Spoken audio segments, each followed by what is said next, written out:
Bismillahirrahmanirrahim.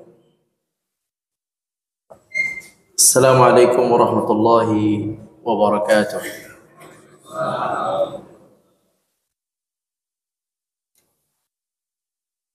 Alhamdulillahi rabbil alamin. Wassalatu wassalamu ala ashrafil anbiya'i wal mursalin wa ala alihi wa ashabihi ajma'in. Allahumma salli wa sallim ala nabiyyina Muhammadin wa ala alihi wa ashabihi ajma'in. Allahumma inna nas'aluka ilman nafi'a wa rizqan tayyiba wa amalan mutaqabbala. Allahumma rabbana zidna ilma warzuqna fahma. Kaum muslimin yang dirahmati Allah Subhanahu wa ta'ala, yang pertama kita bersyukur, berterima kasih kepada Allah Subhanahu wa ta'ala atas nikmat iman, terpilihnya kita menjadi hambanya yang beriman. Alhamdulillahi rabbil alamin. Semoga Allah Subhanahu wa ta'ala menetapkan hati kita di dalam iman sampai wafat kita. Amin ya rabbal alamin. Selanjutnya salawat dan salam kita sampaikan kepada Nabi kita, Nabi besar Muhammad sallallahu alaihi wasallam wa ala alihi wa sahbihi ajma'in. Kaum muslimin yang dirahmati Allah, pada pertemuan yang lalu kita telah membahas tentang salatut taubah. Salat apa? Taubat. Bahwa seorang muslim dianjurkan untuk bertaubat. Taubat yang paling ringan adalah dengan mengucapkan astaghfirullahaladzim. Boleh ditambah lagi dengan lafaz wa atubu ilaih. Allah Subhanahu wa ta'ala Maha penerima taubat, Maha penghapus dosa. Mana lebih besar kasih sayang Allah atau murka Allah? Mana lebih besar? Masya Allah, alhamdulillah. Makanya dalam hadis ada hadis yang berbunyi, kullu ummati yadkhulunal jannah illa man aba. Harusnya semua umatku masuk surga kecuali yang tidak mau. Nah, siapa yang tidak mau? Yang tidak mau adalah yang tidak mau mendengarkan nasihat Al-Quran dan Al-Hadis. Jadi ada juga Pak yang nggak mau dinasihatin, jangan berbuat seperti itu, nggak mau. Ada juga yang nggak mau. Jangan menyembah selain Allah, nggak mau dia. Jangan ikut-ikutan Natal, nggak mau dia itu. Alhamdulillah masih Muslim. Kalau nanti beneran jadi keluar dari Islam, bahaya lagi. Jadi banyak yang tidak mau. Kenapa tidak mau? Karena nafsu atau karena jiwa manusia itu cenderung untuk nafsu. Hati jiwa manusia itu cenderung ingin mengikuti hawa nafsunya, sehingga mengikuti nasihat dari Al-Quran dan Al-Hadis itu tidak mudah. Teorinya mudah, bukunya ada, tapi untuk menerima dan mengamalkan itu tidak mudah. Jadi akhirnya dengan seperti itu, akhirnya banyaklah yang dimasukkan oleh Allah ke dalam neraka. Akhirnya yang masuk surga itu sedikit, Pak. Padahal Allah sudah sampaikan bahwa rahmat Allah itu lebih luas daripada murkanya, tapi banyak yang tidak mau dengan rahmat Allah. Banyak yang tidak mau mendekat kepada Allah. Tidak mau mereka karena memang tidak kelihatan, tidak apa? Nggak kelihatan. Mendekat kepada Allah nggak kelihatan, nggak dapat fulus, nggak dapat gaji. Jadi nggak menarik bagi orang-orang manusia itu, nggak dapat gaji. Sholat itu nggak digaji, Pak. Kecuali sholat mayit itu digaji tuh.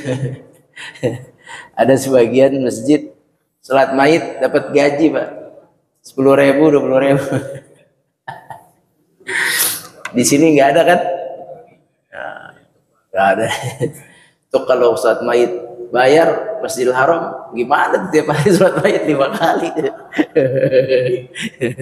Masjid Nabawi tiap hari sholat mayit 5 kali. Jadi sholat itu tidak bergaji tapi berpahala. Berpuasa itu tidak bergaji tapi berpahala. Baca Quran itu tidak bergaji tapi berpahala. Ikuti hukum Allah itu nggak bergaji tapi berpahala. Meninggalkan maksiat tidak bergaji tapi berpahala. Nah kalau nggak bergaji nih nggak menarik, Pak, nggak menarik. Pahala tuh nggak kelihatan. Pahala mana, Pak? Nggak kelihatan dia karena pahala itu dengan iman. Akhirnya manusia itu banyak memilih yang lain, yang gaji. Dia milih gaji. Gaji apa gaji? Gaji ya. Dia milih dunia daripada akhirat. Allah berfirman, "Kalla bal tuhibbunal ajilah." Kalian itu suka dengan gaji, dengan yang cepat yang sekarang. Yang sekarang itu adalah gaji. Wa tadharunal akhirah. Kalian tuh nggak suka sama yang belakangan. Yang belakangan itu pahala akhirat. Al-ajilah itu yang sekarang. Yang sekarang itu ya gaji lah gampangnya. Kesenangan dunia. Pokoknya mau cepet keren di dunia ini. Pokoknya dia kayaknya pengen cepet bahagia di sini. Ya, dia nyangka kebahagiaan itu di sini. Dia nyangka rahmat Allah yang luas itu di sini. Memang luas, Pak, tapi keluasan rahmat Allah itu di akhirat jauh lebih luas daripada di dunia. Dan dia maunya rahmat Allah yang di dunia. Rahmat Allah di dunia itu berapa? Allah ciptakan rahmat berapa? 100. Berapa diturunkan di dunia? 1 tuh yang jadi miliarder tuh 1. Yang punya pulau, yang punya pesawat jet 500 pesawat jet, apalah terserah. Itu cuma 1 dari rahmat Allah. Sisanya berapa? 99. Nanti di akhirat itu akhirah. Nah, kita sukanya al-ajilah, dunia. Tuhibbuna al-ajilah. Kalian suka yang sekarang, yang cepat nih di sini. Wa tadharuna al-akhirah. Kalian enggak suka yang akhir. Yang belakangan enggak suka. Karena enggak kelihatan. Jadi rahmat Allah itu luas. Lebih luas daripada murkanya. Cuman enggak kelihatan. Jadi akhirnya manusia memilih yang kelihatan aja. Nah, yang kelihatan di dunia ini banyaknya Allah murka. 1 direbut ya, cuman 1. Cuma 1 di dunia direbutin. Padahal cuma 1 direbutin, bunuh-bunuhan, ya, senggol-senggolan, zolim-zoliman. Setiap yang di muka bumi ini dilaknat oleh Allah Azza wa Jalla. Kecuali apa? Amar ma'ruf, nahi munkar. Sesuatu yang baik enggak dilaknat. Menjauhi yang mungkar enggak dilaknat. Sisanya mal'un. Artinya dilaknat artinya tidak baik. Ya. Teori ini enggak bisa difahami dengan cara berpikir liberal, cara berpikir nasionalis, nggak bisa. Cara berpikir duniawis, motivasis, nggak bisa. Ini difahami dengan cara berpikir Qur'ani. Cara berpikir apa? Qur'ani. Cara berpikir Qur'an, cara berpikir al-hadis baru bisa. Baru bisa nih. Cara menilai dengan mata Quran, dengan kacamata al-hadis baru bisa. Kalau dengan kacamata buku-buku ilmiah nggak bakal ketemu teori yang Anda sampaikan. Ya, teori yang Anda sampaikan tadi adalah kacamatanya Al-Quran. Muka bumi ini faniyah. Ini fana. Bahasa Arabnya faniyah. Dia akan hilang. Habis. Kayak nggak percaya aja, udah dibilangin berkali-kali, udah khutbah Jumat berkali-kali, kayak nggak percaya. Ini bener, dunia ini akan habis. Sebagaimana habisnya umur manusia. Kita akan mati, kemudian kita akan habis. Bumi pun akan mati, semua akan mati, kemudian dibangkitkan kembali oleh Allah Subhanahu wa ta'ala. Jadi rahmat Allah itu luas. Maka Allah menerima taubat. Allah menerima taubat. Murka Allah itu kalah dengan rahmat Allah Subhanahu wa ta'ala. Makanya kemarin kita membahas tentang salatut taubah, yaitu salat taubat yang dilaksanakan apabila seseorang menyesali perkara dosa-dosanya yang silam. Dia bertaubat, dia menyesali, tidak mengulanginya lagi, dia berjanji akan berbuat baik, maka dia salat 2 rakaat. Nah, selesai salatut taubah. Sekarang masuk kepada sujudut tilawah. Sujud tilawah. Ini materinya ringan. Tidak susah. Sangat mudah. Apa itu sujud?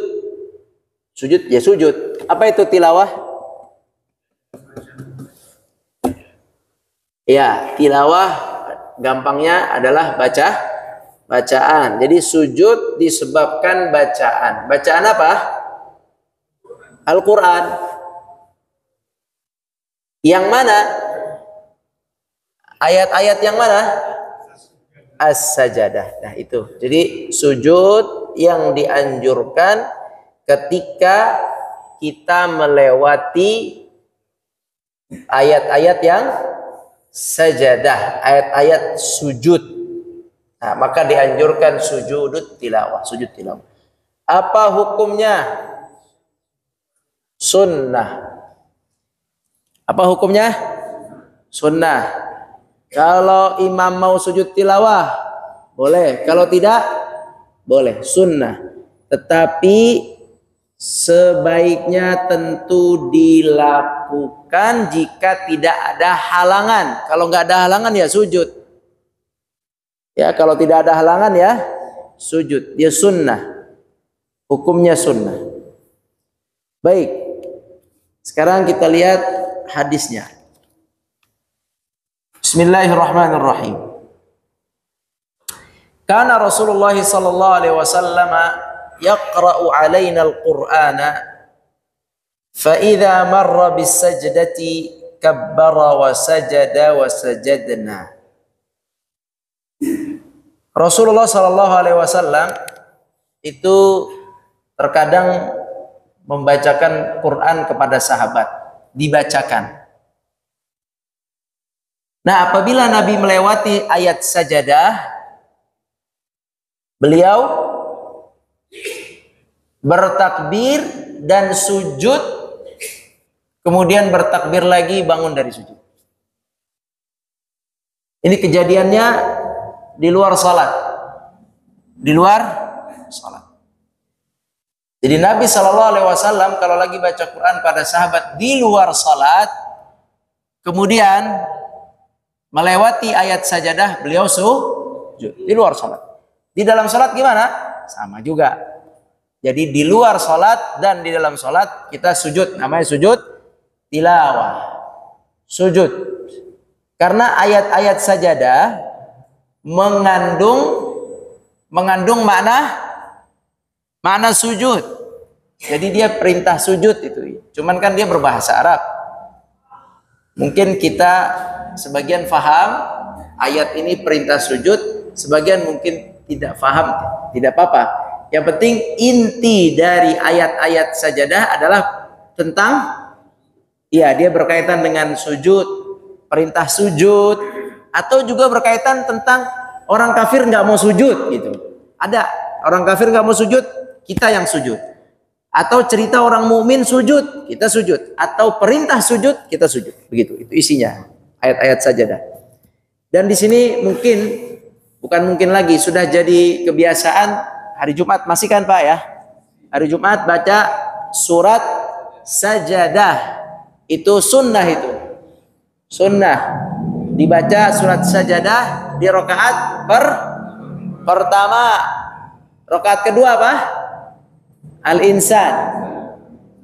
Ya, sebenarnya seperti itu, tapi biasanya dibagi dua nggak apa-apa, karena kalau satu-satu nanti ada kartu kuning. Tapi di Mekah tuh ya satu-satu. As-Sajadah satu, Al-Insan satu, sempurna. Nah, kalau kita tidak sanggup tidak apa-apa.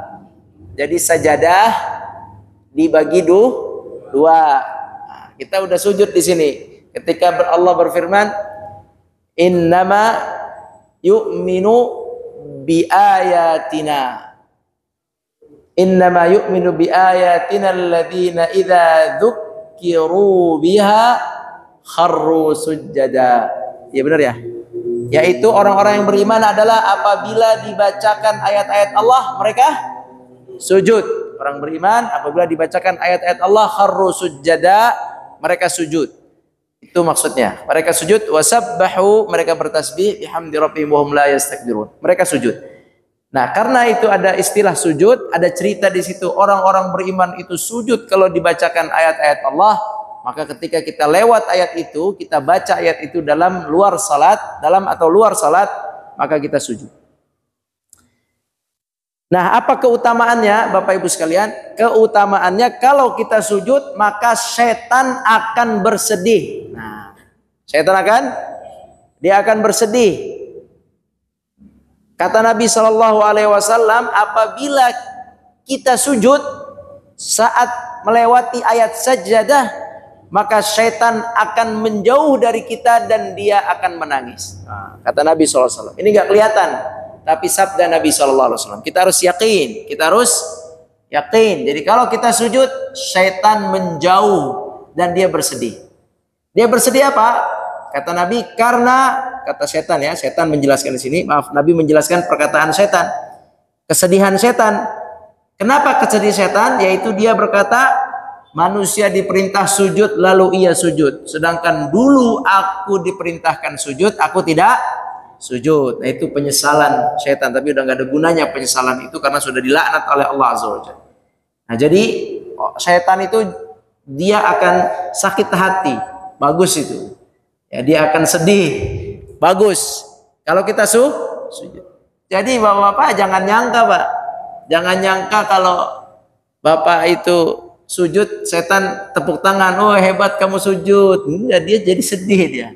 Ya, dia sedih. Kalau Bapak nggak sujud, baru dia, woi hebat kamu, alhamdulillah kamu nggak sujud, dah lanjut nggak usah sujud. Seneng dia, tepuk tangan dia, kasih jempol. Tapi kalau kita sujud, dia nangis, dia menjauh. Jadi keutamaannya adalah kita mentaati perintah Allah untuk sujud, perintah Allah untuk sujud. Dan keutamaan yang kedua, syaitan akan menjauh dari kita. Alhamdulillahirabbil alamin. Baik. Nah, sekarang ini ayat-ayatnya apa aja? Ini banyak ini. Tapi yang gampang aja deh, Pak. Yang gampang aja di surat apa? Sajadah, itu hari Jumat. Terus apa lagi? Maryam, ada 15, betul. Ada 15. Hafal semuanya, Pak? Yang gampang aja ya. Nah, yang paling gampang itu kan sajadah yang kita hari Jumat. Ada lagi itu di yang gampang ya, di juz 30 surat Iqra, surat Iqra. Ada lagi surat Insyiqaq, surat Maryam. Ada surat Fusilat, surat Naml, Taha. Taha. Nah, dari surat-surat itu semua,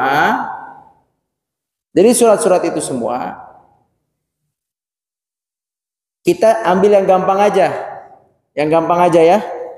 Yaitu surat Iqra. Surat apa? Al-Alaq. Karena kita paham surat Al-Alaq. Ayat berapa, Pak? Terakhir. Apa kalimatnya? Ya, terakhir. Tadi apa? Salah ya? Terakhir. Ayat yang terakhir apa itu? Wasjud. Wasjud. Apa arti wasjud? Ah, ini perintah ini. Ini perintah. Sujudlah. Waqtarib, dekatlah kepada Allah. Sujudlah dan mendekatlah. Qarib, akrab, qarib. Karib bahasa Indonesia sudah. Qarib bahasa Arab, karib bahasa Indonesia. Qarib dekat, waqtarib mendekat. Wasjud waqtarib, sujudlah dan mendekatlah. Nah, ketika dibacakan itu kita sujud. Atau Bapak baca sendiri di rumah. Kalla la illam yantahi lanasfa'an bin nasiyah. Terus nasiyatin kadhibatin khati'ah falyad'u nadiyah sanad'u zabaniyah kalla la tuti'hu wasjud waqtarib. Itu sujud. Allahu Akbar. Itu kan ayat terakhir tuh. Betul, habis itu naik lagi kan? Maksudnya berdiri lagi kan? Bukan tahiyat, bukan duduk antara dua sujud kan? Naik lagi. Allahu Akbar. Ke atas kan? Gimana tuh habis itu? Kita saat itu boleh kita langsung ruku, boleh kita baca ayat baru, pindah ke ayat yang baru. Nabi SAW, Pak, dalam baca ayat itu, kita bertanya nih, Nabi pernah nggak baca ayat itu nyambung dari satu surat habis masuk surat baru? Pernah nggak? Pernah nggak? Pernah. Lumayan sering. Pernah. Yang pernah yang panjang surat apa? Disambung dengan Al-Imran dan An-Nisa satu rakaat. Baru nyambung An-Naba sama An-Naziat udah komen. Pak Amron sama Ali Imran, Al-Baqarah, An-Nisa, Ali Imran, Al-Imran, An-Nisa. 3 itu sambung. Dalam hadis ada kok. Nabi ditanya oleh sahabat, Nabi kalau baca itu nyambung surat nggak? Iya nyambung. Contohnya apa? Contohnya Al-Baqarah, An-Nisa. Yang panjang contohnya. Nah, artinya menyambung ayat atau surat dalam satu sholat, satu rakaat itu tidak apa-apa. Bahkan itu bagian dari yang pernah dilakukan oleh Nabi SAW. Bagian dari sunnah Nabi pernah melakukan itu. Ya, misalnya kalau kita sholat witir yang terakhir itu nyambung itu. Surat apa itu? Qul. 3 qul. Qul huwallahu ahad. Qul a'udzu birabbil falaq. Qul a'udzu birabbin nas. Nah, itu 3 qul. Kita baca itu. Itu sambung. Oke, wasjud waqtarib. Jadi kita sujud, kemudian kita bangun lagi. Boleh kita sujud langsung. Boleh kita setelah itu ruku, boleh kita baca surat selanjutnya yaitu inna anzalnahu fi lailatul qadar. Syarat-syarat sujud tilawah, apakah harus suci? Apakah harus suci atau tidak suci? Nah, di sini ulama beda pandangan nih, Pak. Tetapi para ahli fikih secara umum, jumhur ulama mengatakan suci. Jumhur ulama mengatakan suci. Berarti dalam keadaan suci kita bersujud, itu dianjurkan. Kalau dalam keadaan tidak suci, ada yang mengatakan boleh sujud, ada yang mengatakan tidak perlu sujud. Tapi jumhur. Kita pakai jumhur saja. Apa jumhur? Jumhur itu mayoritas. Mayoritas kalau kita dalam keadaan suci, maka dianjurkan sujud. Sujud, dan sujudnya kalau tahu arah kiblat, sujudnya ke kiblat tentunya. Jangan asal-asalan. Sujud ke kiblat, kemudian menutup aurat. Baik, apa doanya? Doa dalam sujud tilawah, apa doanya? Sajada wajhiya lilladzi khalaqahu wa syaqqa sam'ahu wa basarahu wa bihaulihi wa quwwatihi fatabarakallahu ahsanul khaliqin. Kalau enggak hafal doa ini, doa apa? Doa sujud biasa. Kalau enggak hafal doa ini, doa aja subhana rabbiyal a'la, subhana rabbiyal a'la wa bihamdi, subhana rabbiyal a'la wa bihamdi. Ya. Karena kan Bapak setiap hari Jumat sujud tuh. Nah, kalau enggak hafal doa ini, doa biasa saja. Subhana rabbiyal a'la wa bihamdi. Kemudian dalam sujud tilawah ini ada ndak atau dibolehkan nggak doa? Pertanyaannya, boleh nggak doa? Jawabannya boleh, bahkan dianjurkan. Setelah membaca zikir sujud, kita boleh berdoa sebagaimana sujud di dalam salat. Boleh berdoa. Berdoa apa saja, bebas. Jadi setelah sujud atau saat sujud, setelah baca zikir, kita boleh berdoa. Baik, kemudian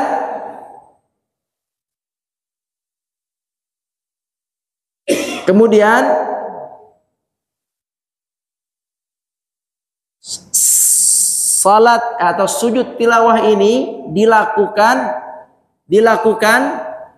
pada salat jamaah saja atau sendiri juga boleh? Sendiri boleh. Jadi kalau bapak-bapak mau coba sujud tilawah, coba baca sendiri. Surat apa misalnya? Iqra misalnya. Gak apa-apa, mau coba kan? Sesekali qiyamul lail, al-alaq, sambil buka mushaf, kalau nggak hafal sambil buka. Pas di bawah wasjud waqtarib, sujud, kemudian bangun lagi. Boleh.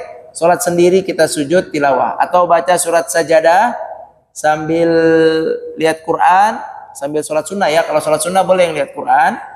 Kemudian setelah itu kita sujud, terus bangun lagi. Boleh dilakukan sendiri dan boleh dilakukan berjamaah, tergantung. Boleh berjamaah atau sendiri-sendiri. Kemudian juga boleh dilakukan di dalam sholat yang jahar dan sholat yang sir. Di sini ada hadis, kalau jahar jelas kita jahar, imam membaca sajadah, kita tinggal sujud. Nah, ini yang masalah sir. Tapi di sini ada pembolehan di sholat sir untuk ayat sajadah. Namun ini hati-hati.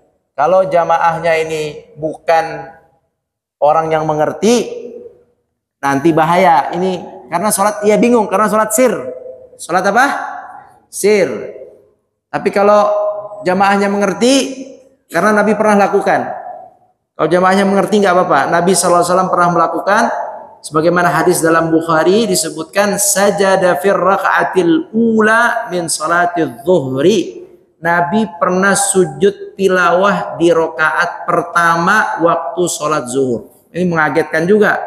Lagi sholat zuhur, tiba-tiba Nabi langsung sujud. Nah ini kan membingungkan sebenarnya bagi yang tidak mendengar, ini tiba-tiba sujud gitu. Tapi dilakukan oleh Nabi.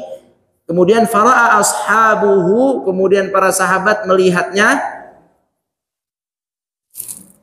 Dan menurut sahabat Nabi membaca alif lam mim tanzil, membaca ayat sajadah.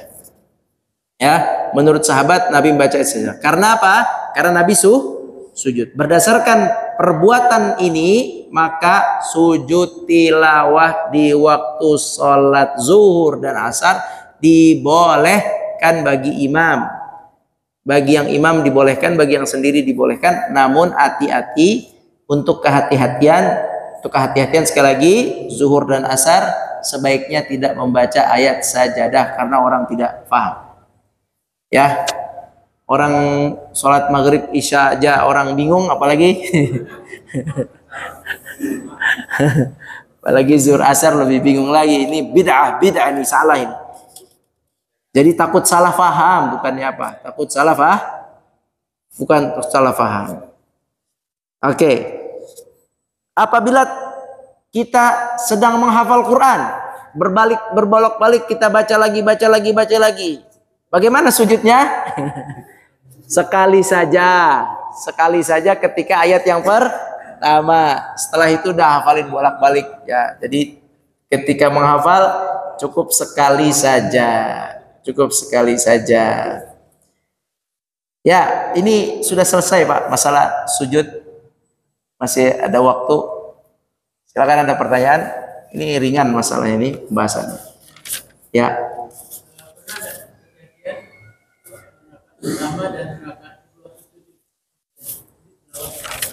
Kalau di hadis, wallahu a'lam.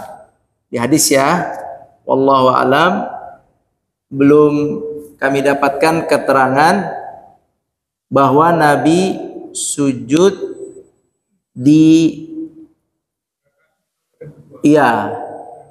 belum.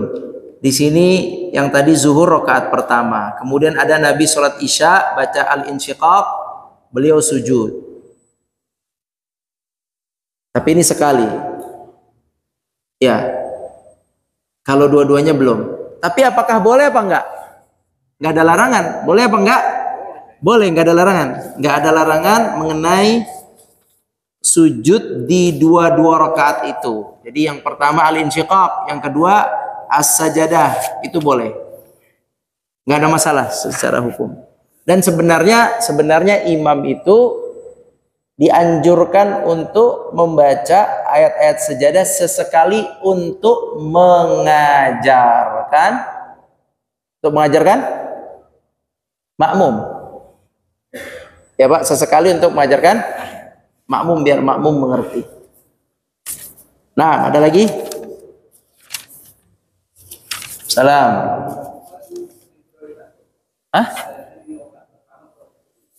Mana prioritas? Allahu a'lam. Sama aja. Tidak ada keterangan 1, 2, sama saja. Iya, misalnya kita qiyamul lail. Tarawih kan dia khatamin Quran ya. Pokoknya baca aja terus. Nah, terkadang dapatnya di rakaat pertama, terkadang dapatnya di rakaat. Nggak apa-apa kok. Dia baca terus. Di mana kenanya sajadah ya di situ dia sujud. Wallahu a'lam. Tidak ada keutamaan, sama-sama baik. Ada pertanyaan lagi? Di luar tema. Wah, apa tuh Pak? Di luar tema. 6.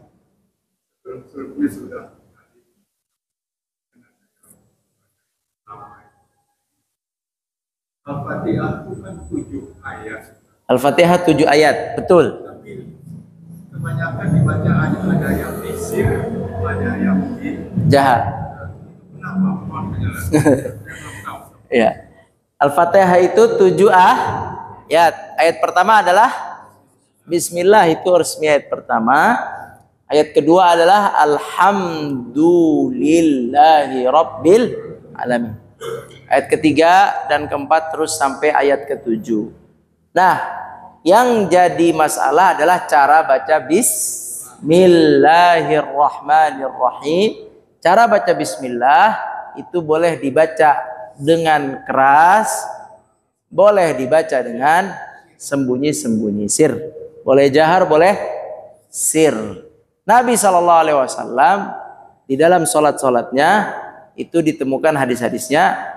Kebanyakan dalam hadis tersebut Nabi langsung memulai Al-Fatihah dari Alhamdulillahi Rabbil alamin. Begitu. Dalam prakteknya, dalam sabda Nabi Al-Fatihah berapa? 7, sab'ul mathani. Disebut 7 ayat. Mathani yang diulang-ulang dalam salat zuhur, asar, maghrib, isya. 7 ayat. Nah, 7 ayat itu masuk bismillah. Tetapi dalam praktek Nabi, ketika Nabi baca, selalu baca dari terdengarnya dari alhamdulillah.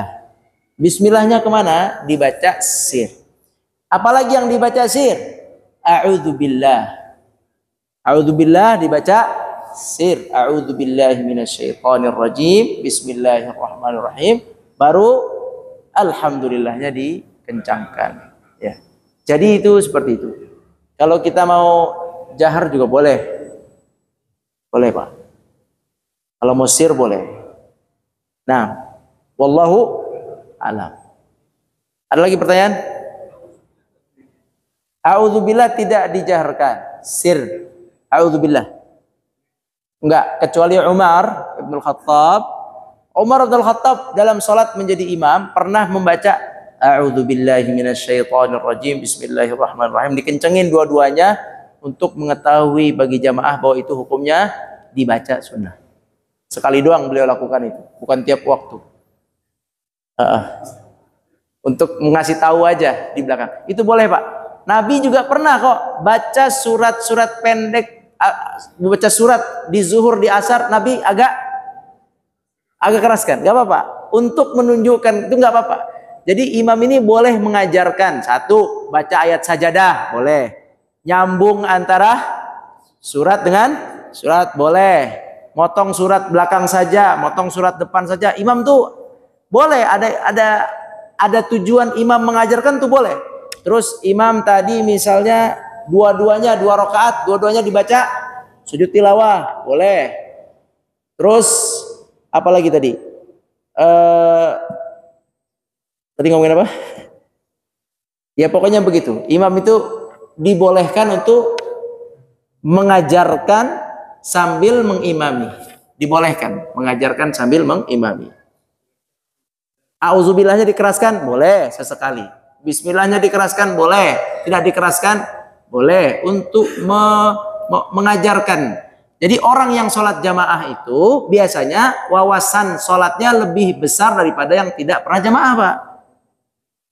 Memang orang yang jamaah itu wawasannya lebih besar. Kalau imam bahkan nih, saya nggak bisa di sini juga nggak ada yang bisa kayaknya imam-imam kita. Kalau imamnya ini bisa qiraat, itu disunahkan dia baca qiraat, Pak.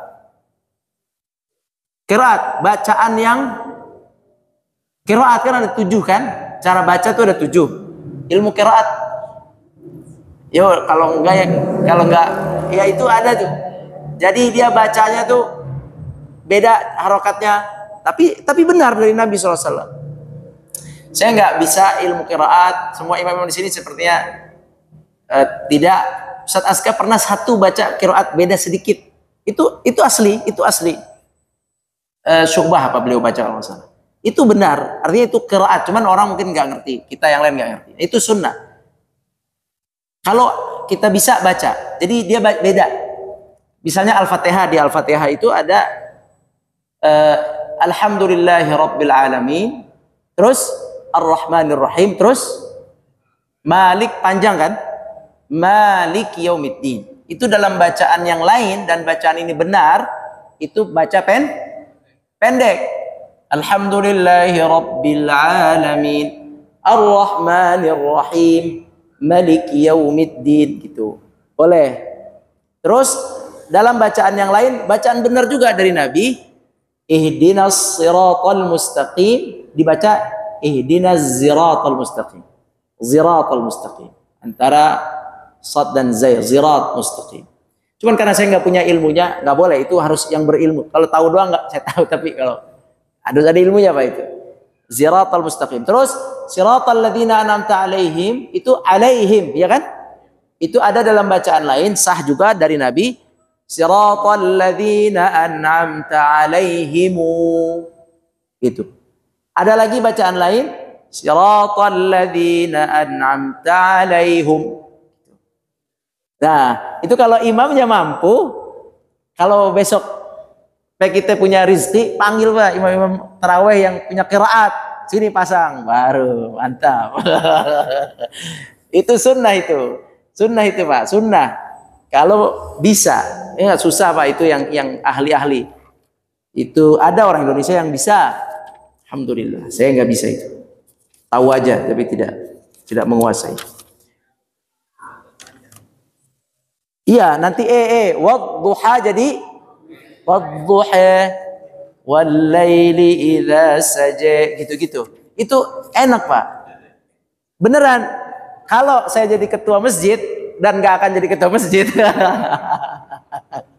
itu panggil Ramadan tuh Pak, panggil cari ente imamin juz amma tapi pakai qiraat ad-duha sampai an-nas pakai qiraat biar mereka dengar. Baru enak itu. Wallahu a'lam. Ada pertanyaan lain? Ya.